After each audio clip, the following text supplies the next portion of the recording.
Hello all, welcome to another class of business research methods. ഇന്ന് നമ്മുടെ next ചാപ്റ്ററിലേക്ക്, അതായത് 5th ചാപ്റ്ററിലേക്ക് മൂവ് ആണ്. That is data processing.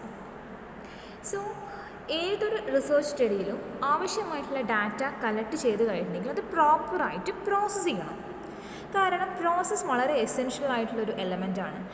Scientific study ആയാലും ശരി, ഏത് ടൈപ്പ് സ്റ്റഡി ആണെങ്കിലും എല്ലാ ഡാറ്റയും ലഭിച്ചിട്ടുണ്ട്, അല്ലെങ്കിൽ കിട്ടിയ ഡാറ്റ പ്രോപ്പറായിട്ട് നമുക്കൊരു ഔട്ട്പുട്ട് കിട്ടണമെങ്കിൽ ആ ഡാറ്റ നമ്മൾ എന്ത് ചെയ്തിരിക്കണം, കൃത്യമായിട്ട് പ്രോസസ്സ് ചെയ്യണം. ഒരു കമ്പാരിസൺ ചെയ്യാൻ വേണ്ടിയിട്ടോ അല്ലെങ്കിൽ അനാലിസിസ് ചെയ്യാൻ വേണ്ടിയിട്ടോ ഒക്കെ നമുക്ക് പ്രോസസ്സ് ചെയ്യാത്ത ഡാറ്റ യൂസ് ചെയ്തുകൊണ്ട് നമുക്ക് പ്രോപ്പറായിട്ട് അതിൻ്റെ റിസൾട്ട് കിട്ടില്ല. സോ വളരെ ക്രൂഷ്യലായിട്ടൊരു സ്റ്റേജാണ് റിസർച്ചിൽ ഡാറ്റ പ്രോസസ്സിംഗ് എന്ന് പറയുന്നത്. കാരണം നമ്മൾ ഒരു റിസർച്ച് ചെയ്യുമ്പോൾ ഒരുപാട് size of data, mass size of data നമ്മൾ കളക്ട് ചെയ്തിട്ടുണ്ടാവാം. ഫീൽഡ് വർക്കിലൂടെയോ മറ്റേതെങ്കിലും രീതിയിൽ പ്രൈമറി ഡാറ്റയും സെക്കൻഡറി ഡാറ്റയും ഒക്കെ നമ്മൾ കളക്ട് ചെയ്തിട്ടുണ്ടായിരിക്കും. പക്ഷേ അതെല്ലാം നമുക്ക് എന്തിൻ്റെ ആവശ്യം ഉണ്ടാവില്ല, ആ സ്റ്റഡിയുടെ ഫൈനൽ കൺക്ലൂഷനിലേക്ക് അല്ലെങ്കിൽ റിസൾട്ടിലേക്ക് ആവശ്യം ഉണ്ടാവില്ല. അപ്പോൾ നമുക്കത് എന്ത് ചെയ്യണം, നമ്മളതൊരു മാനേജബിൾ സൈസിലേക്ക് മാറ്റണം. അങ്ങനെ മാനേജബിൾ സൈസിലേക്ക് മാറ്റുന്നതിനെയാണ്, പ്രോസസ്സ് ചെയ്ത് റെഡ്യൂസ് ചെയ്യുന്നതിനെയാണ് നമ്മൾ ഡാറ്റ പ്രോസസ്സിംഗ് എന്ന് പറയുന്നത്. അപ്പോൾ അതങ്ങനെ ചെയ്യുമ്പോൾ നമ്മൾ ഒരുപാട് സ്റ്റേജസിലൂടെയാണ് നമ്മൾ കടന്നു പോകുന്നത്. കാരണം അത് ക്ലാസിഫൈ ചെയ്യണം, സമ്മറൈസ് ചെയ്യണം, അങ്ങനെയെല്ലാം ചെയ്തുകൊണ്ട് നമുക്ക് അനാലിസിസിന് ക്യാപ്പബിൾ ആകുന്ന രീതിയിൽ അതിനെ മാറ്റിയെടുക്കണം. Amenable for analysis means capable for analysis. അപ്പോൾ നമുക്ക് ലഭിച്ചിട്ടുള്ള huge data or mass data നമ്മൾ പ്രോപ്പറായിട്ട് ക്ലാസിഫൈ ചെയ്ത് സമ്മറൈസ് ചെയ്തിട്ട് നമുക്ക് ആവശ്യമായിട്ടുള്ള രീതിയിലേക്ക്, അനാലിസിസിന് വേണ്ടിയിട്ടുള്ള ആവശ്യമായ രീതിയിലേക്ക് മാറ്റിയെടുക്കുന്നതിനെയാണ് നമ്മൾ എന്തെന്ന് വിളിക്കുന്നത്, ഡാറ്റ പ്രോസസ്സിംഗ് എന്ന് വിളിക്കുന്നത്. അപ്പോൾ അതിലൊരുപാട് ആക്ടിവിറ്റീസ് നമുക്ക് ചെയ്യാനുണ്ട്. എഡിറ്റ് ചെയ്യാനുണ്ടാവും ചിലപ്പോൾ, അല്ലെങ്കിൽ ചില കോഡുകളൊക്കെ യൂസ് ചെയ്ത് നമുക്കതിനെ ക്ലാസിഫൈ ചെയ്യാനുണ്ടാവും, ടേബിളേറ്റ് ചെയ്യാനുണ്ടാവും, അങ്ങനെ ഒരുപാട് കാര്യങ്ങൾ ചെയ്യാനുണ്ട്.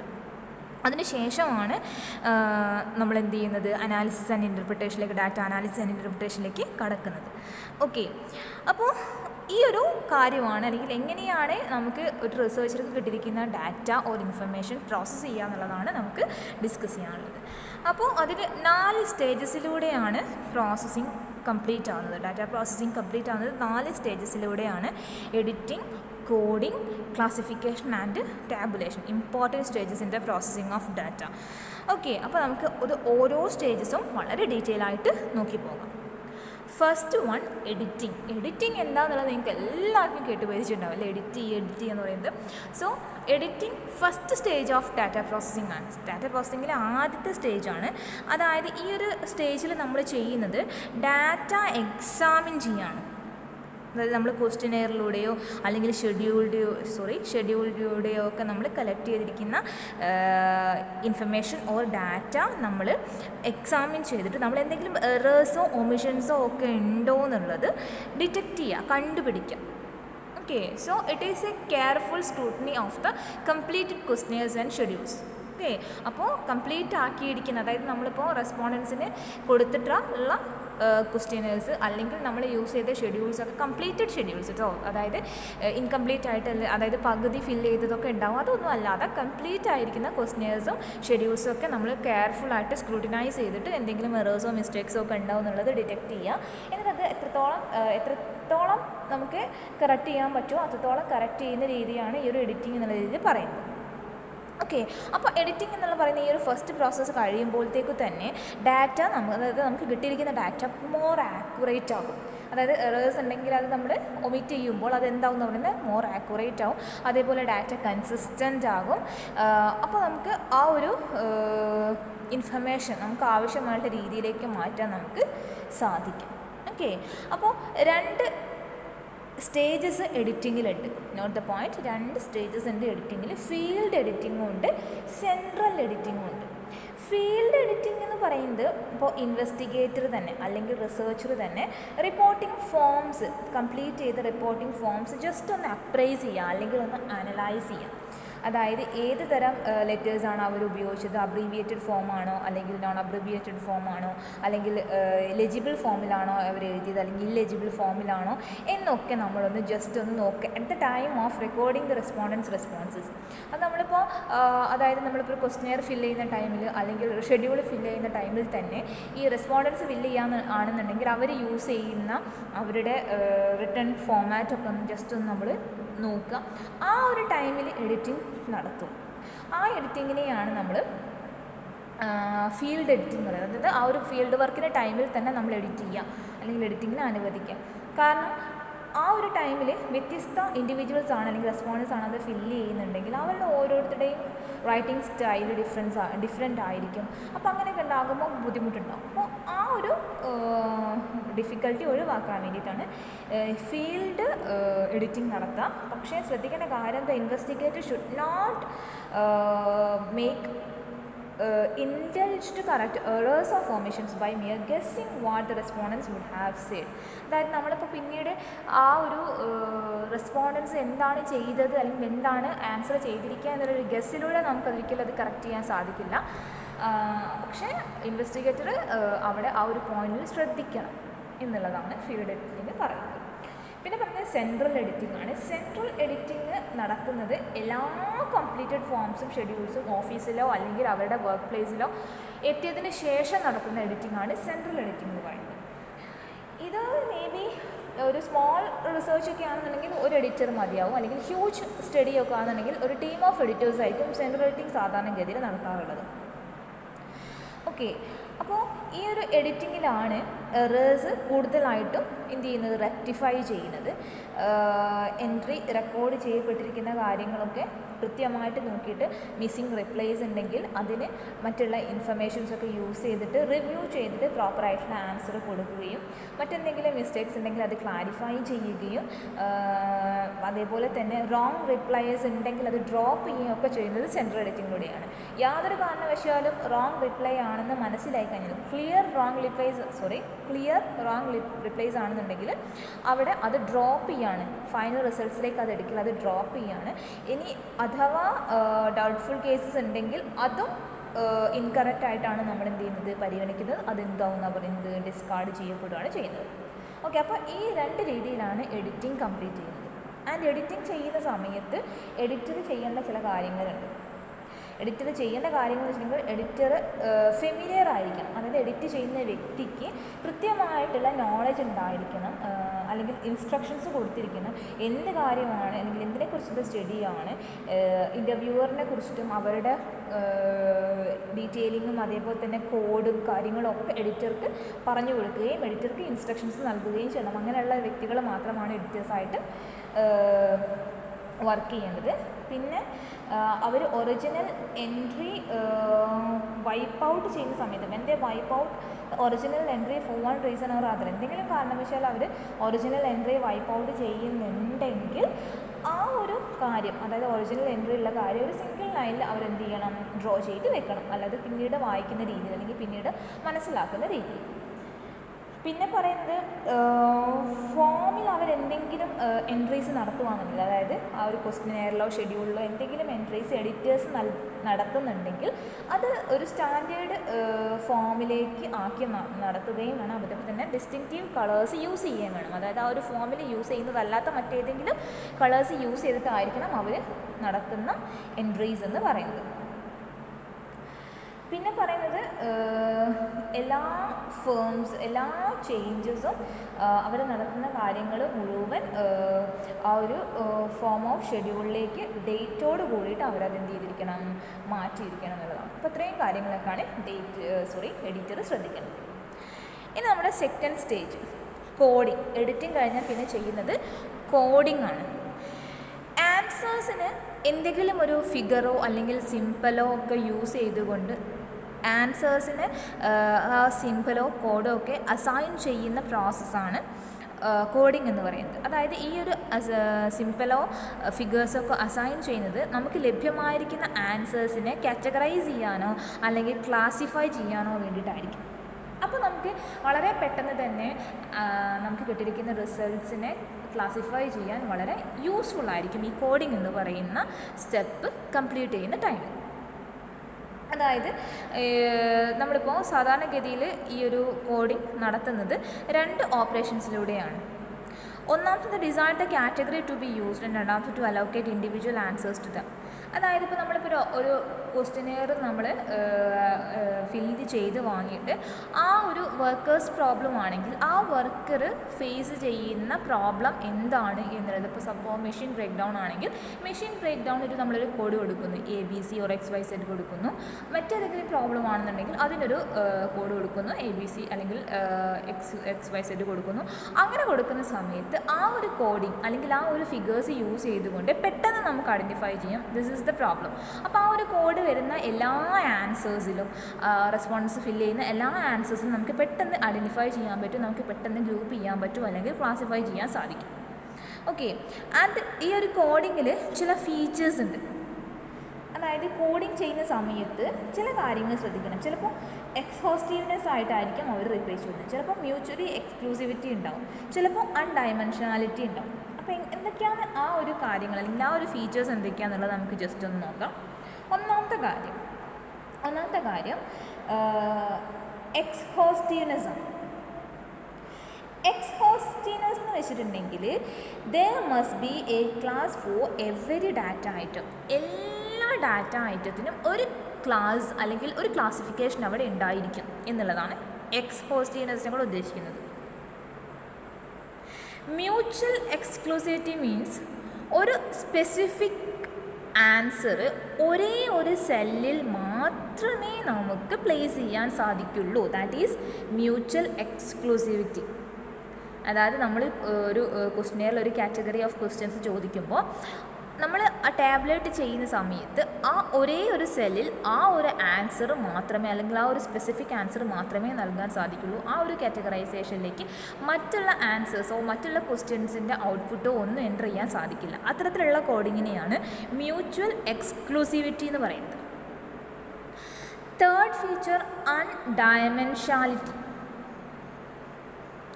അൺഡൈമെൻഷാലിറ്റി എന്ന് പറയുന്ന ഫീച്ചർ ഉണ്ടാവുന്നത് ചില ക്വസ്റ്റ്യൻസ് ഒരു കൺസെപ്റ്റിനെ ബേസ് ചെയ്ത് മാത്രമാണെങ്കിൽ അല്ലെങ്കിൽ സിംഗിൾ കൺസെപ്റ്റ് ബേസ്ഡ് ക്വസ്റ്റ്യൻസ് ആണെങ്കിൽ അത്തരത്തിലുള്ള കാറ്റഗറി മാത്രം ഉൾക്കൊള്ളിക്കുന്ന കോഡിംഗ് ആണ് അൺഡൈമെൻഷാലിറ്റി എന്ന് പറയുന്നത്. Every category is defined in terms of only one concept. അപ്പോൾ ഇത്രയും കാര്യങ്ങൾ ശ്രദ്ധിച്ചുകൊണ്ടാണ് നമ്മൾ എന്ത് ചെയ്യണത്, കോഡിംഗ് ആക്ടിവിറ്റീസ് നടത്തേണ്ടത്.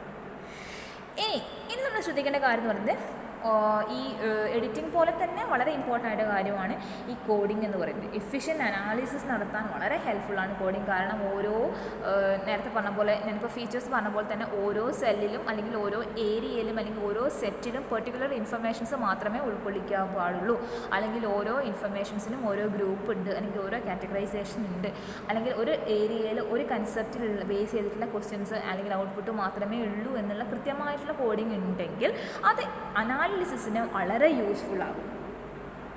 അങ്ങനെ ഉണ്ടാകുന്ന റോ ഡാറ്റ നമുക്ക് ഒഴിവാക്കാം. അതായത് അൺവാണ്ടഡ് ഡാറ്റ നമുക്കൊരു പരിധി വരെ എന്ത് ചെയ്യാൻ സാധിക്കും, ഒഴിവാക്കാൻ സാധിക്കും. അപ്പോൾ നമ്മൾ ശ്രദ്ധിക്കേണ്ട കാര്യം ഈ കോഡിംഗ് എപ്പോൾ മുതൽ സ്റ്റാർട്ട് ചെയ്യണം. കോഡിംഗ് ഡിസിഷൻ കൂടുതൽ റിസർച്ചസിലും അതായത് ഹ്യൂജ് റിസർച്ചസ് ഒക്കെ ആണെന്നുണ്ടെങ്കിൽ ഈ കോഡിങ് ക്വസ്റ്റ്യനെയർ പ്രിപ്പറേഷൻ മുതലേ അല്ലെങ്കിൽ ക്വസ്റ്റ്യനെയർ ഡിസൈനിങ് സ്റ്റേജ് മുതലേ അണ്ടർടേക്ക് ചെയ്യാറുണ്ട് കേട്ടോ. അങ്ങനെയാണെന്നുണ്ടെങ്കിൽ അത് കുറച്ചും കൂടി ഈസി ആയിരിക്കും, ടാബ്ലേറ്റ് ചെയ്യാനൊക്കെ വളരെ ഈസി ആയിരിക്കും. പ്രീ കോഡ് ക്വസ്റ്റ്യനെയർസ് ആണെങ്കിൽ കൂടുതൽ ഈസി ആയിരിക്കും. സംടൈംസ് ഈ കോഡിങ് നടത്തപ്പെടുന്നത് ക്വസ്റ്റ്യനെയറൊക്കെ ഡിസൈൻ ചെയ്ത് ഡാറ്റ കളക്ട് ചെയ്തതിന് ശേഷമായിരിക്കും. രണ്ട് രീതിയിലും കോഡിങ് ചെയ്യപ്പെടാറുണ്ട് കേട്ടോ. അപ്പോൾ നമുക്ക് നോക്കാം സ്റ്റെപ്സ് ഇൻ കോഡിങ്. എങ്ങനെയാണ് കോഡിങ് ചെയ്യാനുള്ളത്. ആദ്യം ചെയ്യേണ്ടത് ആൻസേഴ്സ് സ്റ്റഡി ചെയ്യുക എന്നുള്ളതാണ്. നമുക്ക് ലഭിക്കുന്ന ഈ ക്വസ്റ്റ്യനേഴ്സിലൂടെ ആയാലും അല്ലെങ്കിൽ ഷെഡ്യൂളിലൂടെ ആയാലും നമുക്ക് കിട്ടിയിരിക്കുന്ന ഇൻഫർമേഷൻ അല്ലെങ്കിൽ ആൻസേഴ്സ് എന്ത് ചെയ്യുക, സ്റ്റഡി ചെയ്യുക എന്നുള്ളതാണ്. In the case of pre coded questions coding begins at the time of preparation of the questionnaire itself. Not the point. Okay, നേരത്തെ കോഡ് ചെയ്യപ്പെട്ടിരിക്കുന്ന ക്വസ്റ്റ്യനെയറിലൂടെയുള്ള ഇൻഫർമേഷൻ ആണെന്നുണ്ടെങ്കിൽ അപ്പോൾ തന്നെ അവിടെ കോഡിങ് സ്റ്റാർട്ട് ചെയ്യും കേട്ടോ. അതല്ലാത്തതാണെങ്കിൽ എന്താ ചെയ്യുന്നത്, ആൻസർ സ്റ്റഡി ചെയ്യാനുള്ളതാണ് ഫസ്റ്റ് വൺ. രണ്ടാമത്തെ ഡെവലപ്പിംഗ് എ കോഡിംഗ് ഫ്രെയിം, അതായത് എന്താണ് കോഡ് ചെയ്യേണ്ടത്, എങ്ങനെയാണ് കോഡ് ചെയ്യേണ്ടത് എന്നുള്ളതിനെ കുറിച്ചുള്ള ഔട്ട്ലൈൻ ഡ്രോ ചെയ്യുന്നതിനെയാണ് കോഡിംഗ് ഫ്രെയിം ചെയ്യുക എന്ന് പറയുന്നത്. കോഡിംഗ് ഫ്രെയിം എന്ന് വെച്ചിട്ടുണ്ടെങ്കിൽ പോസിബിൾ ആൻസേഴ്സ് ഒക്കെ ലിസ്റ്റ് ചെയ്തിട്ട് ഓരോ ക്വസ്റ്റ്യനും ഓരോ കോഡ് നമ്പറും സിമ്പിളും ഒക്കെ കൊടുക്കുന്നതിനെയാണ് കോഡിംഗ് ഫ്രെയിം ചെയ്യുക എന്ന് പറയുന്നത്. ഇനി കോഡിംഗ് ഫ്രെയിം ചെയ്ത് കഴിഞ്ഞെങ്കിൽ അടുത്ത പോയിന്റ് എന്ന് വെച്ചിട്ടുണ്ടെങ്കിൽ gradual fitting of the answers to the questions ആണ്. അതായത് ഓരോ കോഡ് ഇപ്പോൾ നേരത്തെ പറഞ്ഞല്ലോ, ഒരു കൺസെപ്റ്റ് ബേസ് ചെയ്തിട്ടാണെങ്കിൽ ഒരു ഫസ്റ്റ് ക്വസ്റ്റ്യൻ കഴിഞ്ഞിട്ടുള്ള സെയിം കൺസെപ്റ്റിൽ പെട്ടതായിരിക്കും ചിലപ്പോൾ 10th ക്വസ്റ്റ്യൻ. അങ്ങനെ ആകുമ്പോൾ നമ്മൾ ആൻസേഴ്സും ക്വസ്റ്റ്യൻസും ഒക്കെ നമ്മൾ ഫിറ്റ് ചെയ്യുക, ഓരോ കോഡിലുമായിട്ട് നമ്മൾ ഗ്രാജുവൽ ഫിറ്റിംഗ് നടത്തുക. That is the third step. And last one, transfer of information from the schedules to the separated sheet named transcription sheet.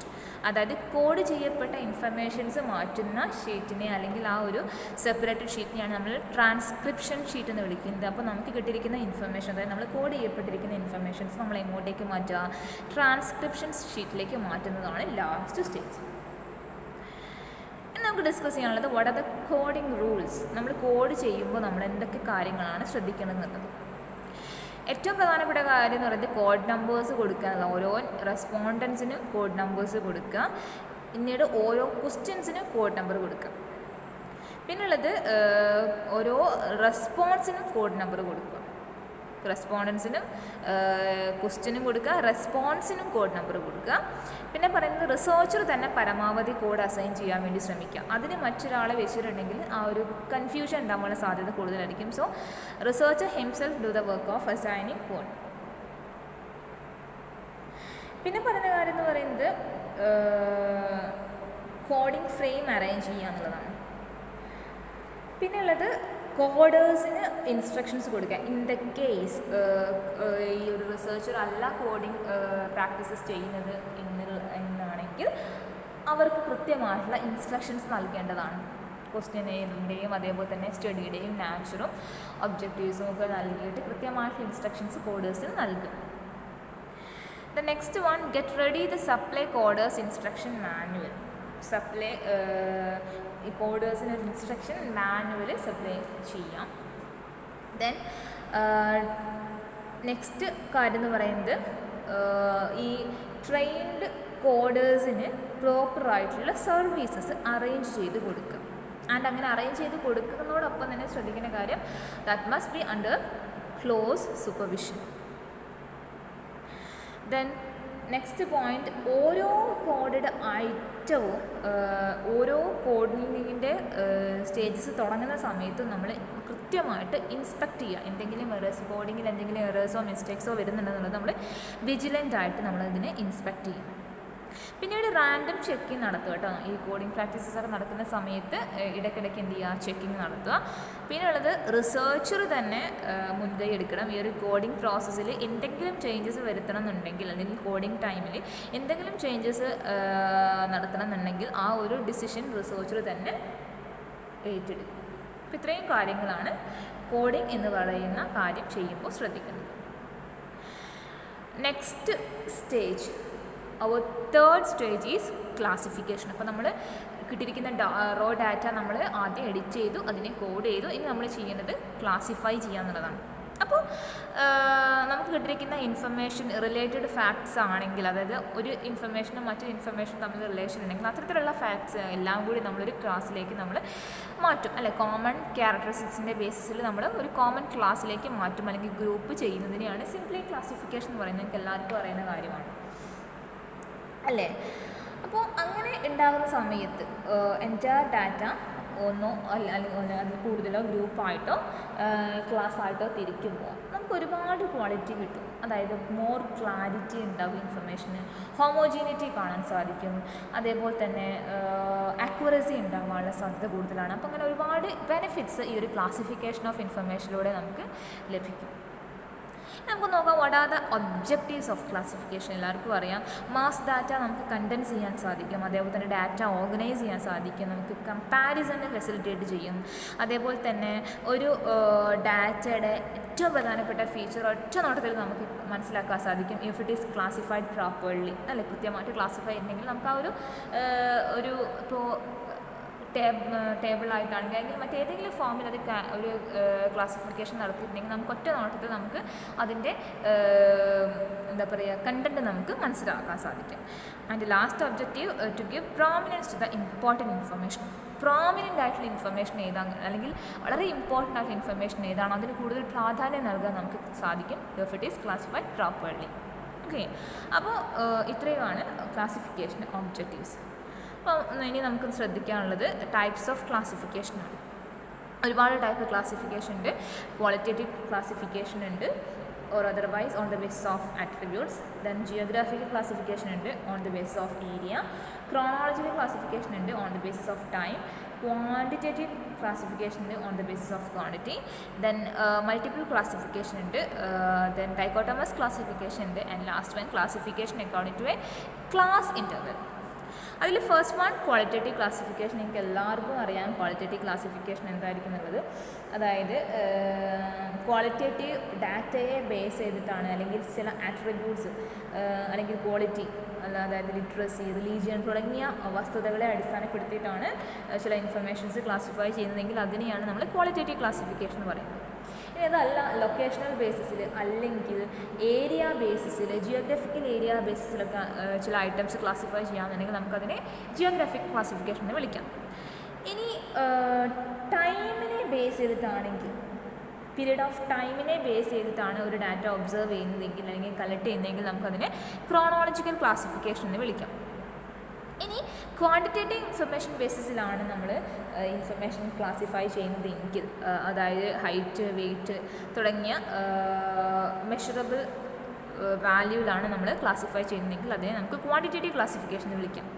പിന്നുള്ളത് മൾട്ടിപ്പിൾ ക്ലാസിഫിക്കേഷനാണ്. അതായത് നമ്മളിപ്പോൾ ഒരു ഇൻഫർമേഷൻ കളക്ട് ചെയ്യുന്ന സമയത്ത് അതിന് ക്ലാസിഫിക്കേഷനും സബ് ഡിവിഷനോട് കൂടിയിട്ട് മറ്റ് ക്ലാസിഫിക്കേഷനും ഒക്കെ ഉണ്ടെങ്കിൽ, അതായത് ഒരുപാട് ആട്രിബ്യൂട്ട്സ് ഉണ്ടെങ്കിൽ അതിന്, അതായത് സെവറൽ ക്ലാസ്സിലൂടെയാണ് അല്ലെങ്കിൽ സെവറൽ ക്ലാസ്സസിലൂടെയാണ് നമ്മളത് ക്ലാസിഫൈ ചെയ്യുന്നതെങ്കിൽ അതിനെ മൾട്ടിപ്പിൾ ക്ലാസിഫിക്കേഷൻ എന്നും, രണ്ടേ ക്ലാസ്സസിൽ മാത്രം ബേസ് ചെയ്ത് അല്ലെങ്കിൽ രണ്ടേ ഡിവിഷനോട് കൂടി മാത്രമാണ് നമ്മൾ ക്ലാസിഫൈ ചെയ്യുന്നതെങ്കിൽ അതിനെ ഡൈക്കോട്ടമൈസ് ക്ലാസിഫിക്കേഷൻ എന്ന് വിളിക്കാം. And last category classification according to class interval. Class interval ബേസിലാണ് ക്ലാസിഫിക്കേഷൻ എങ്കിൽ അതിനെയാണ് classification according to class interval എന്ന് പറയുന്നത്. അപ്പോൾ നമുക്ക് ജസ്റ്റ് ഒന്ന് നോക്കാം. ഏറ്റവും പോപ്പുലർ ആയിട്ടുള്ളൊരു ക്ലാസിഫിക്കേഷനാണ് ക്ലാസ് ഇൻ്റർവെൽ ബേസ്ഡ് ക്ലാസിഫിക്കേഷൻ എന്ന് പറയുന്നത്. ഈ ഒരു ക്ലാസിഫിക്കേഷനിൽ എൻറ്റയർ ഡാറ്റ നമ്മുടെ ഡിഫറെൻറ്റ് ക്ലാസ്സസ് ആയിട്ട് ക്ലാസിഫൈ ചെയ്യുന്നു. ഡിഫറെൻറ്റ് ക്ലാസ്സസ് എന്ന് പറഞ്ഞാൽ ആ ഒരു ക്ലാസ് നമ്മൾ തീരുമാനിക്കുന്നത് ക്ലാസ് ഇൻ്റർവെല്ലിൻ്റെ ബേസിസിലാണ്. എന്താണ് ക്ലാസ് ഇൻ്റർവെല്ലിൻ്റെ ബേസിസിലാണ്. ഓരോ ക്ലാസ് ഇൻ്റർവെല്ലിനും അപ്പർ ലിമിറ്റും ഉണ്ടായിരിക്കും, ലോവർ ലിമിറ്റും ഉണ്ടായിരിക്കും. ആൻഡ് ഈ അപ്പർ ലിമിറ്റിൻ്റെയും ലോവർ ലിമിറ്റിൻ്റെയും ഡിഫറൻസിനെയും നമ്മൾ ക്ലാസ് മാഗ്നിറ്റ്യൂഡ് എന്ന് വിളിക്കും. സാധാരണഗതിയിൽ രണ്ട് ടൈപ്പ് ക്ലാസ് ലിമിറ്റാണ് ജനറൽ യൂസിന് ഉണ്ടാവാറുള്ളത്. എക്സ്ക്ലൂസീവ് ടൈപ്പ് ക്ലാസ് ഇൻ്റർവെല്ലും ഇൻക്ലൂസീവ് ടൈപ്പ് ക്ലാസ് ഇൻ്റർവെല്ലും. അപ്പോൾ നമുക്ക് ഈ ഒരു പിക്ചർ നോക്കിയാൽ മനസ്സിലായിരിക്കും. ഈ ഒരു പിക്ചറിൽ കാണിക്കുന്നത് എക്സ്ക്ലൂസീവ് ടൈപ്പ് ക്ലാസ് ഇൻ്റർവെൽസ് ആണ്. അപ്പോൾ ഇവിടെ ഒരു എക്സാമ്പിൾ കോട്ട് ചെയ്തിട്ടുണ്ട് 100, 200, 200, 300, 300, 400, 400, 500, 500 ആൻഡ് 600. അപ്പോൾ ഇതൊരു ടൈപ്പ് ഓഫ് ക്ലാസിഫിക്കേഷനാണ്. ഈ ഒരു ക്ലാസിഫിക്കേഷൻ്റെ പ്രത്യേകത എന്താണെന്ന് വെച്ചിട്ടുണ്ടെങ്കിൽ ഇവിടെ the items whose value are equal to the upper limit of a class are grouped in the next higher limit. അതായത് നമ്മൾ ഓരോ ഐറ്റത്തിൻ്റെയും അപ്പർ ലിമിറ്റിൻ്റെ വാല്യൂ ഉണ്ടല്ലോ, ആ അപ്പർ ലിമിറ്റിൻ്റെ വാല്യൂ ആ ഒരു ക്ലാസ്സിൽ ഇൻക്ലൂഡഡ് ആയിരിക്കില്ല, അത് അടുത്ത ക്ലാസ്സിലായിരിക്കും ഇൻക്ലൂഡ്. അതാണ് എക്സ്ക്ലൂസീവ് ടൈപ്പ് ക്ലാസ് ഇൻ്റർവെൽ എന്ന് പറയുന്നത്. അതായത് ഇവിടെയുള്ള ഫസ്റ്റ് ക്ലാസ് എന്ന് പറയുന്നത് 100 to 100 ആണ്. 100 to 100 ആണ്. അപ്പോൾ ഈ 100 to 100-ലെ 100 എന്ന് പറയുന്നത് ലോവർ ലിമിറ്റും 200 എന്ന് പറയുന്നത് അപ്പർ ലിമിറ്റുമാണ്. അപ്പോൾ ഇവിടുത്തെ ഫസ്റ്റ് ക്ലാസ് ആയിട്ടുള്ള 100 to 100-ലെ അപ്പർ ലിമിറ്റ് വാല്യൂ എന്ന് പറയുന്നത് 200 ആണ്. ഈ 200 എവിടത്തെ മെമ്പർ ആയിരിക്കത്തില്ല, എവിടത്തെ ഐറ്റംസ് ആയിരിക്കില്ല, ഫസ്റ്റ് ക്ലാസ്സിലെ ഐറ്റം ആയിരിക്കില്ല, അത് സെക്കൻഡ് ക്ലാസ്സിലെ ഐറ്റം ആയിരിക്കും. That is exclusive type class interval. In the above example, 200 is not included in 100 to 200. 200 എവിടത്തെ എലമെൻ്റ് ആയിരിക്കും? സെക്കൻഡ് ക്ലാസ്സിലെ നെക്സ്റ്റ് ഹയർ ക്ലാസ്, അതായത് 200 300ലെ മെമ്പർ ആയിരിക്കും അല്ലെങ്കിൽ ഐറ്റം ആയിരിക്കും. രണ്ടാമത്തെ കാറ്റഗറി എന്ന് പറയുന്നത് ഇൻക്ലൂസീവ് ടൈപ്പ് ക്ലാസ് ഇൻ്റർവെലാണ്. ഇവിടുത്തെ പ്രത്യേകത എന്ന് പറയുന്നത് upper limit of the class interval is include in the same class interval. Upper limit അതേ ക്ലാസ്സിലെ തന്നെ ഐറ്റം ആയിരിക്കും. ഇവിടെ 101 to 200, 201 to 300, അങ്ങനെ പോയിട്ട് 601 and 1 to 700 ആണ് ഇവിടുത്തെ എക്സാമ്പിൾ കാണിച്ചിരിക്കുന്നത്. അതിൽ 101 to 200 എന്നുള്ള ഫസ്റ്റ് ക്ലാസ്സിൽ തന്നെ ആയിരിക്കും 200. നെക്സ്റ്റ് ക്ലാസ് സ്റ്റാർട്ട് ചെയ്യുന്നത് 201 മുതലാണ്. So this is the classification according to class interval. Okay, ഇനി നമുക്ക് ഡിസ്കസ് ചെയ്യാനുള്ളത് ലാസ്റ്റ് സ്റ്റേജാണ്. സോറി, ഒരു കാര്യം കൂടി ഡിസ്കസ് ചെയ്യാനുണ്ട്. ഈ ക്ലാസിഫൈ ചെയ്യുമ്പോൾ ശ്രദ്ധിക്കേണ്ട കാര്യം ഉണ്ട്. ചില കാര്യങ്ങൾ, ചില റൂൾസ് ശ്രദ്ധിക്കേണ്ടതായിട്ടുണ്ട് ക്ലാസിഫൈ ചെയ്യുമ്പോൾ. അതായത് നമ്മളെപ്പോഴും ക്ലാസിഫൈ ചെയ്യുന്ന സമയത്ത് 5 or 5ൻ്റെ മൾട്ടിപ്ലിക്കേഷൻസ് യൂസ് ചെയ്തുകൊണ്ട് ക്ലാസിഫൈ ചെയ്യാൻ വേണ്ടി ശ്രമിക്കാം. അതേപോലെ തന്നെ സ്റ്റാർട്ടിംഗ് പോയിന്റ് ക്ലാസിഫൈ ചെയ്യുമ്പോൾ സ്റ്റാർട്ട് ചെയ്യാൻ വേണ്ടിയിട്ട് നമ്മൾ 0 or 5 or multiples of 5 use ചെയ്യാൻ വേണ്ടി കൂടുതലും ശ്രമിക്കാം. അങ്ങനെയാകുമ്പോൾ ആണ് കൂടുതലും കൺവീനിയൻ്റ് ആയിട്ടുള്ള ക്ലാസിഫിക്കേഷൻ നമുക്ക് ചെയ്യാൻ സാധിക്കും. അതേപോലെ തന്നെ എപ്പോഴും exclusive method of classification use ചെയ്യാൻ വേണ്ടി ശ്രമിക്കുക. അങ്ങനെ ചെയ്യുകയാണെന്നുണ്ടെങ്കിൽ അത് കുറച്ചും കൂടി കൺവീനിയൻ്റ് ആയിട്ട് യൂസ്ഫുൾ ആയിരിക്കും. പിന്നെയുള്ള ഏറ്റവും പ്രധാനപ്പെട്ട ഒരു കാര്യം എന്ന് പറയുന്നത്, ക്ലാസിഫൈ ചെയ്യുമ്പോൾ നമ്മൾ ക്ലാസിഫൈ ചെയ്യുന്ന ആ ഒരു ഇൻ്റർവെല്ലില്ലേ, ക്ലാസ് ഇൻ്റർവെല്ലില്ലേ, അത് എല്ലാ ക്ലാസ്സിനും ഈക്വൽ ആക്കാൻ വേണ്ടി ശ്രമിക്കുക. അതായത് നമ്മളിപ്പോൾ നേരത്തെ ഒരു എക്സാമ്പിൾ നമ്മൾ കണ്ടല്ലോ, 100 to 100, 100 to 100, 200 100, 200 300, ഇങ്ങനെയുള്ളതിനൊക്കെ 100ഓ അല്ലെങ്കിൽ 50ഓ ആ ഒരു ഡിഫറൻസ് കൊണ്ടുവരാൻ വേണ്ടിയിട്ട് ശ്രമിക്കും. അതല്ലാതെ വരുമ്പോൾ ക്ലാസിഫിക്കേഷൻ വൾഗറാവും, അല്ലെങ്കിൽ നമുക്ക് കറക്റ്റായിട്ടുള്ള ഇൻഫർമേഷൻസ് കിട്ടാൻ ബുദ്ധിമുട്ടായിരിക്കും. That is the point. ഇനി നമുക്ക് ഡിസ്കസ് ചെയ്യാനുള്ളത് ടാബുലേഷനാണ്. Last stage tabulation. ടാബുലേഷൻ എന്ന് പറയുന്നത് എന്താണ്? Process of summarising raw data and displaying it in compact form for further analysis. അതായത് നമുക്ക് ലഭ്യമായിരിക്കുന്ന റോ ഡാറ്റ നമ്മൾ സമ്മറൈസ് ചെയ്തിട്ട് അത് നമുക്ക് അനാലിസിസിന് ആവശ്യമാകുന്ന അല്ലെങ്കിൽ അനാലിസിസിന് ഹെൽപ്പ് ചെയ്യുന്ന രൂപേണ ഒരു കോമ്പാക്ട് ഫോമിൽ അത് ഡിസ്പ്ലേ ചെയ്യുമ്പോൾ അതിനെയാണ് നമ്മൾ ടാബുലേഷൻ എന്ന് പറയുന്നത്.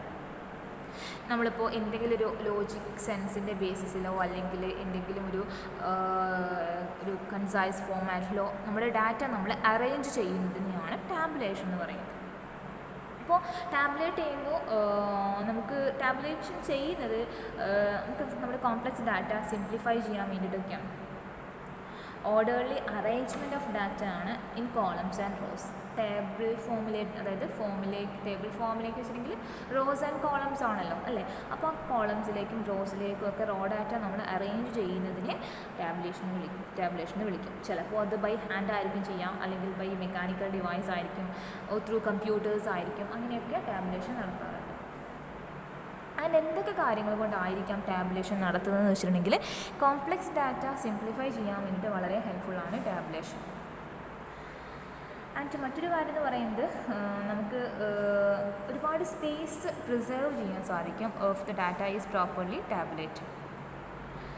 അതേപോലെ തന്നെ എക്സ്പ്ലനേറ്ററി ഓർ ഡിസ്ക്രിപ്റ്റീവ് സ്റ്റേറ്റ്മെൻ്റ് ഒക്കെ നമുക്ക് മിനിമൈസ് ചെയ്യാൻ, റിഡ്യൂസ് ചെയ്യാനൊക്കെ സാധിക്കും പ്രോപ്പറായിട്ട് ടാബുലേഷൻ നടത്തിയിട്ടുണ്ടെങ്കിൽ.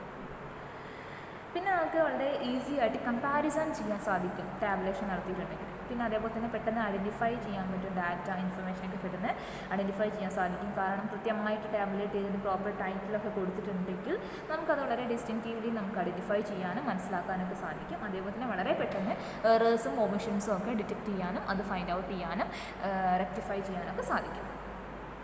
ഓക്കെ, ഇനി വളരെ പ്രധാനപ്പെട്ട ടൈപ്സ് ഓഫ് ടാബുലേഷൻ എന്ന് പറയുന്നത് സിമ്പിൾ ടാബുലേഷനും കോംപ്ലക്സ് ടാബുലേഷനുമാണ്. സിമ്പിൾ ടാബുലേഷൻ എന്ന് വെച്ചിട്ടുണ്ടെങ്കിൽ ഒരേ ഒരു ക്യാരക്ടറിസ്റ്റിക്സ് മാത്രമേ കാണിക്കുള്ളൂ. അതിനെയാണ് നമ്മൾ സിമ്പിൾ ടാബുലേഷൻ അല്ലെങ്കിൽ വൺ വേ ടേബിൾ എന്ന് പറയുന്നത്. Simple tabulation or otherwise one way table. Complex tabulation വെച്ചിട്ടുണ്ടെങ്കിൽ 2 or അതിലധികമോ ക്യാരക്ടറിസ്റ്റിക്സ് കാണിക്കും. അതിനെ നമുക്ക് 2-way ടേബിൾ എന്ന് വിളിക്കാം. ഇനി അതിൽ കൂടുതൽ ക്യാരക്ടറിസ്റ്റിക്സ് അല്ലെങ്കിൽ 3 ക്യാരക്ടറിസ്റ്റിക്സ് കാണിക്കുകയാണെന്നുണ്ടെങ്കിൽ നമുക്കതിനെ ട്രിപ്പിൾ ടാബുലേഷൻ എന്ന് വിളിക്കുന്നുണ്ട് കേട്ടോ. അപ്പോൾ അതിൻ്റെ ഒരു എക്സാമ്പിളാണ് ഇവിടെ കൊടുത്തിരിക്കുന്നത്. സിമ്പിൾ ടേബിൾ, 2-way ടേബിളിനൊക്കെ എക്സാമ്പിൾ ഇവിടെ കൊടുത്തിട്ടുണ്ട്. അപ്പോൾ ഇതാണ് ടേബിളിൻ്റെ ഫോമാറ്റ്, നിങ്ങൾക്ക് എല്ലാവർക്കും പരിചയം ഉണ്ടാവും. ഇനി നമുക്ക് ഡിസ്കസ് ചെയ്യാനുള്ളത് ടാബുലേറ്റ് ചെയ്യുമ്പോഴുള്ള ശ്രദ്ധിക്കേണ്ട കാര്യങ്ങളൊക്കെയാണ്. സോ പ്രിൻസിപ്പിൾസ് ഓഫ് ടാബുലേഷന് ഫസ്റ്റ് പറയുന്നത്, നമ്മൾ ഒരു ടാബുലേഷൻ നടത്തുമ്പോൾ നമ്മൾ ചെയ്യുന്ന ആ ടേബിളിൻ്റെ സൈസ് എന്ന് പറയുന്നത് ആ പേപ്പറിന് ആഡിക്കേറ്റ് ആവുന്ന അല്ലെങ്കിൽ സ്യൂട്ട് ആവുന്നതായിരിക്കും. കൂടുതൽ നമ്പർ ഓഫ് റോസും കോളംസും ഒക്കെ പ്രൊവൈഡ് ചെയ്യാത്ത ആഡിക്കേറ്റ് സൈസ് ആയിരിക്കണം. പിന്നെ നമ്മൾ ശ്രദ്ധിക്കുന്ന കാര്യം എന്ന് പറയുന്നത് table clear, concise and adequate title ഉണ്ടായിരിക്കണം. അതേപോലെ തന്നെ ആ ഒരു നമ്മൾ കൊടുക്കുന്ന title just above the table ആയിരിക്കണം. കൃത്യമായിട്ട് ആ ഒരു ടേബിളിൻ്റെ ബോഡിയുടെ ജസ്റ്റ് എബവ് ആയിരിക്കണം. അത്രത്തോളം ക്ലിയർ ആൻഡ് നീറ്റ് ആയിരിക്കണം. പിന്നെ പറയുന്നത് ഓരോ ടേബിളിലും നമ്മൾ നമ്പർ കൊടുക്കണം, ഡിസ്റ്റിങ്ക്റ്റ് നമ്പർ കൊടുക്കണം ഈസി റെഫറൻസസിന് വേണ്ടിയിട്ട്. പിന്നെ നമ്മൾ കൊടുക്കുന്ന ക്യാപ്ഷൻസൊക്കെ സിസ്റ്റമാറ്റിക് മാനറിൽ കൊടുക്കാൻ വേണ്ടിയിട്ട് ശ്രമിക്കണം. അങ്ങനെ ആകുമ്പോൾ മാത്രമാണ് നമുക്ക് വളരെ പെട്ടെന്ന് റീഡ് ചെയ്യാനും അതേപോലെ തന്നെ ഇമ്പോർട്ടൻ്റ് ആയിട്ടുള്ള ഐറ്റംസ് നമുക്ക് പെട്ടെന്ന് എംഫസൈസ് ചെയ്യാനൊക്കെ നമുക്ക് സാധിക്കുള്ളൂ. പിന്നെ പറയുന്ന കാര്യം എന്ന് പറഞ്ഞാൽ ഓരോ യൂണിറ്റ് ഓഫ് മെഷർമെൻറ്റും നമ്മൾ ക്ലിയർലി ഡിഫൈൻ ചെയ്യണം. നമ്മുടെ ടേബിളിൽ ഇപ്പോൾ എന്ത് യൂണിറ്റ് ഓഫ് മെഷർമെൻറ്റാണ് നമ്മൾ കൊടുക്കുന്നതെങ്കിൽ അത് കൃത്യമായിട്ട് പറഞ്ഞിരിക്കണം. ഇപ്പോൾ സപ്പോസ് നമ്മളിപ്പോൾ കൊടുക്കുന്ന ഇൻകം ടേബിൾ ആണെന്നുണ്ടെങ്കിൽ ഇൻകം ഇൻ റുപ്പീസ് ആണോ അല്ലെങ്കിൽ ഇൻകം ഇൻ ഡോളേഴ്സ് ആണോ എന്നുള്ളത് നമ്മൾ കൊടുക്കണം. അതേപോലെ തന്നെ ഹൈറ്റോ വെയിറ്റോ അങ്ങനെ എന്തെങ്കിലാണെന്നുണ്ടെങ്കിൽ ഇപ്പോൾ വെയിറ്റ് ആണെന്നുണ്ടെങ്കിൽ അത് ഇൻ കിലോഗ്രാംസ് ആണോ അല്ലെങ്കിൽ ഇൻ ഗ്രാംസ് ആണോ അതെന്താണെന്നുള്ളത് കൃത്യമായിട്ട് നമ്മൾ മെഷർമെൻറ്റ് നമ്മൾ ഡിഫൈൻ ചെയ്തിരിക്കണം. പിന്നെയുള്ള പോയിൻ്റ് എന്ന് പറയുന്നത് ഫിഗേഴ്സ് റൗണ്ട് ഓഫ് ചെയ്ത് കൊടുക്കണം. ഇപ്പോൾ ഇൻകം ഒക്കെ ആണെന്നുണ്ടെങ്കിൽ നമ്മൾ ജസ്റ്റ് ഈ 1000 ആണെങ്കിൽ അങ്ങനെ ഒരു 1121 എന്നുള്ള രീതിയിലൊന്നും കൊടുക്കാതെ ജസ്റ്റ് ഒന്ന് റൗണ്ട് ഓഫ് ചെയ്ത് കൊടുത്തിട്ടുണ്ടെങ്കിൽ അൺനെസസറി ആയിട്ടുള്ള ഇൻഫർമേഷൻസ് നമുക്ക് അവിടെ പ്രൊവൈഡ് ചെയ്യേണ്ടതായിട്ടുണ്ടാവും. അപ്പോൾ അതൊക്കെ പ്രൊവൈഡ് ചെയ്യേണ്ടതായിട്ടുണ്ടാവും. അതൊക്കെ നമുക്ക് എന്ത് ചെയ്യാം, അവോയ്ഡ് ചെയ്യാൻ സാധിക്കും. പിന്നെയുള്ളത് പറയുന്നത് എക്സ്പ്ലനേറ്ററി ഫുട് നോട്ട്സ് ഉണ്ടെങ്കിൽ അത് നമ്മൾ കൊടുക്കണം. ഫുട് നോട്ട്സ് കൊടുക്കുമ്പോൾ അത് റെഫറൻസ് സിമ്പിളോട് കൂടിയിട്ട് നമ്മൾ കൊടുത്തിരിക്കണം. ഫുട് നോട്ട്സ് അതായത് താഴെ ഫുട് നോട്ട്സ് കൊടുക്കുന്നുണ്ട് എന്നുള്ളൊരു റെഫറൻസ് സിമ്പിൾ നമ്മൾ ആ ഒരു പെർട്ടിക്കുലർ പോയിന്റിൽ കൊടുക്കണം. പിന്നെയുള്ള കാര്യം എന്ന് പറയുന്നത് source from which data in the table is obtained അതും നമ്മൾ കാണിച്ചിരിക്കണം. അതായത് നമുക്ക് ഇപ്പോൾ ഇൻഫർമേഷൻ നമുക്ക് കിട്ടിയിരിക്കുന്നത് ഇപ്പോൾ ജേർണലിൽ നിന്നാണോ അല്ലെങ്കിൽ പ്രൈമറി ഡാറ്റയാണ്, അതായത് നമ്മൾ ഡയറക്റ്റായിട്ട് കളക്ട് ചെയ്തതാണോ അതൊക്കെ നമ്മൾ ടേബിളിൻ്റെ അടിയിൽ കൊടുത്തിരിക്കണം, സോഴ്സ് ഓഫ് ഡാറ്റ എന്ന് പറഞ്ഞിട്ട്. പിന്നുള്ളത് കോളംസ് നമ്മൾ ടേബിളിൽ നമ്മൾ കോളം വൈസ് ആയിട്ട് ഇൻഫർമേഷൻസ് കൊടുക്കുമ്പോൾ ആ ഓരോ കോളവും സെപ്പറേറ്റ് ചെയ്യാൻ വേണ്ടിയിട്ട് നമുക്ക് അട്രാക്റ്റീവ് ആൻഡ് ലെജിബിൾ ലൈൻസ് ഉപയോഗിക്കാവുന്നതാണ്. പിന്നെ മറ്റൊരു പോയിന്റ് എന്ന് പറയുന്നത് ഓരോ ലൈൻസും അല്ലെങ്കിൽ ഓരോ ക്ലാസ്സും നമുക്ക് തിക്ക് ലൈൻസ് യൂസ് ചെയ്തുകൊണ്ട് എന്ത് ചെയ്യാം, സബ് ഡിവൈഡ് ചെയ്യാം. അതിനുശേഷം പിന്നീട് നമുക്ക് വേണമെങ്കിൽ സെപ്പറേറ്റ് ചെയ്തിട്ട് സബ് ഡിവിഷൻ ചെയ്യാവുന്നതാണ്. പിന്നെ പറയുന്നത് ഓരോ കോളംസും നമുക്ക് വേണമെങ്കിൽ റെഫറൻസിനെ നമ്പർ ചെയ്യാം. ഓരോ ടേബിൾ മാത്രമല്ല ഓരോ കോളംസും അതേപോലെ തന്നെ ഓരോ റോസും നമുക്ക് എന്ത് ചെയ്യാവുന്നതാണ്, നമ്പറിങ് ചെയ്യാവുന്നതാണ്. പിന്നെ പറയുന്നത് ഡാറ്റ നമുക്ക് കമ്പയർ ചെയ്യാം. ഓരോ കോളംസിൻ്റെയും സൈഡ് ബൈ ആയിട്ട് പെർസെൻറ്റേജസോ ആവറേജസോ ഒക്കെ വെച്ചുകൊണ്ട് നമുക്ക് കമ്പയർ ചെയ്യാൻ സാധിക്കും. പിന്നുള്ളത് ഓരോ ഐറ്റംസും ഒരു ഐറ്റവുമായിട്ട് റിലേറ്റ് ചെയ്തിരിക്കുന്ന മറ്റ് ഐറ്റംസ് ഉണ്ടെങ്കിൽ അതൊക്കെ ഓരോ സെയിം ഗ്രൂപ്പിൻ്റെ അടുത്തടുത്ത് നമുക്ക് എന്ത് ചെയ്യാൻ സാധിക്കും, പോസിബിളി പ്ലേസ് ചെയ്യാൻ സാധിക്കും. പിന്നെ ഉള്ളൊരു പോയിൻ്റായിട്ട് പറയുന്നത് നമ്മളിപ്പം ഒരു ഡാറ്റ നമ്മൾ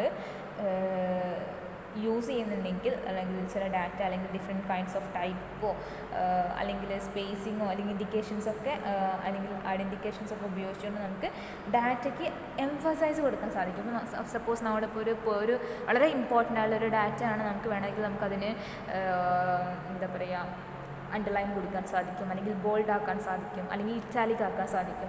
ആ രീതിയിലൊക്കെ നമുക്ക് ഡാറ്റയ്ക്ക് എംഫസൈസ് കൊടുക്കാൻ സാധിക്കും.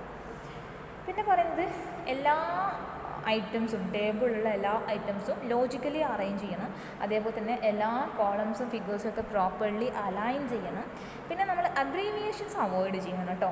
അതായത് നമ്മളിപ്പോൾ ഒരുപാട് അബ്രീവിയേഷൻസ് യൂസ് ചെയ്യേണ്ടത്. സപ്പോസ് ഇവിടെ കൊടുത്തിരിക്കുന്ന ഇയർ അല്ലേ, നമ്മൾ ഇയേഴ്സ് കൊടുക്കുകയാണെന്നുണ്ടെങ്കിൽ അവിടെ YR എന്നുള്ള അബ്രീവിയേഷൻ കൊടുക്കാതെ പ്രോപ്പറായിട്ട് ഇയർ എന്ന് തന്നെ കൊടുക്കണം. അബ്രീവിയേഷൻസ് ടേബിളിൽ യൂസ് ചെയ്യാതിരിക്കുക.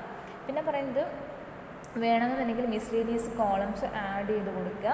പിന്നെ പറയുന്നത് table clear, accurate and simple ആയിരിക്കണം. ഓവർലോഡഡ് ആവാൻ പാടില്ല. അതായത് ടേബിൾ ഒരു കോളം ഉണ്ടെങ്കിൽ ആ കോളത്തിൽ അല്ലെങ്കിൽ റോയിൽ കുത്തി നിറച്ചിട്ട് ഇൻഫർമേഷൻസ് ഒന്നും നടത്താൻ പാടില്ല. സിമ്പിൾ ആയിരിക്കണം. മാക്സിമം അത് എത്രത്തോളം റിഡ്യൂസബിൾ ഫോമിലേക്ക് മാറ്റാൻ പറ്റും അത്രത്തോളം സിമ്പിൾ ആൻഡ് അട്രാക്റ്റീവ് ആക്കാൻ വേണ്ടി ശ്രമിക്കുക. പിന്നെ എത്രത്തോളം rows, total of the rows extreme right കോളത്തിലേക്ക് നമ്മൾ പ്ലേസ് ചെയ്തിരിക്കണം. പിന്നെ പറയുന്നത് ഡിറ്റോ മാർക്സ് ഒഴിവാക്കാൻ വേണ്ടി ശ്രമിക്കാം. അതായത് റിപ്പീറ്റഡ് ആയിട്ടുള്ള ഡാറ്റ ഓർ ഫിഗേഴ്സ് ഉണ്ടെങ്കിൽ അത് അതേപോലെ തന്നെ നമ്മൾ ടൈപ്പ് ചെയ്യുക എന്നുള്ളതല്ലാതെ ഡിറ്റോ യൂസ് ചെയ്യാതിരിക്കുക. പിന്നെ പറയുന്നത് ടേബിളിലുള്ള ഡാറ്റ നമ്മൾ മാക്സിമം ഏതെങ്കിലും ഒരു ഓർഡർ, ലോജിക്കൽ ഓർഡറിൽ മാറ്റുക. ഒന്നുകിൽ ക്രോണോളജിക്കൽ ഓർഡറിൽ കൊണ്ടുവരിക, അല്ലെങ്കിൽ ജിയോഗ്രാഫിക്കൽ ഓർഡർ, അല്ലെങ്കിൽ ആൽഫബറ്റിക്കൽ, അല്ലെങ്കിൽ നമുക്ക് കമ്പാരിസണിൽ സാധിക്കുന്ന ഏതെങ്കിലും ഒരു രീതിയിലേക്ക് നമ്മൾ ആ ഒരു ഓർഡറിലേക്ക് മാറ്റുക. അപ്പോൾ ഇത്രയുമാണ് ടാബുലേഷൻ ശ്രദ്ധിക്കേണ്ട കാര്യം. സോ ഇത്രയും സ്റ്റേജസിലൂടെ കടന്നു പോയിട്ടാണ് ഡാറ്റ എന്ത് ചെയ്യുന്നത്, ഈ പ്രോസസ്സ് ചെയ്ത് എടുക്കുന്നത്. അപ്പോൾ നിങ്ങൾക്ക് ഡാറ്റ പ്രോസസ്സിങ് ക്ലിയർ ആയി എന്ന് വിശ്വസിക്കുന്നു. Thank you.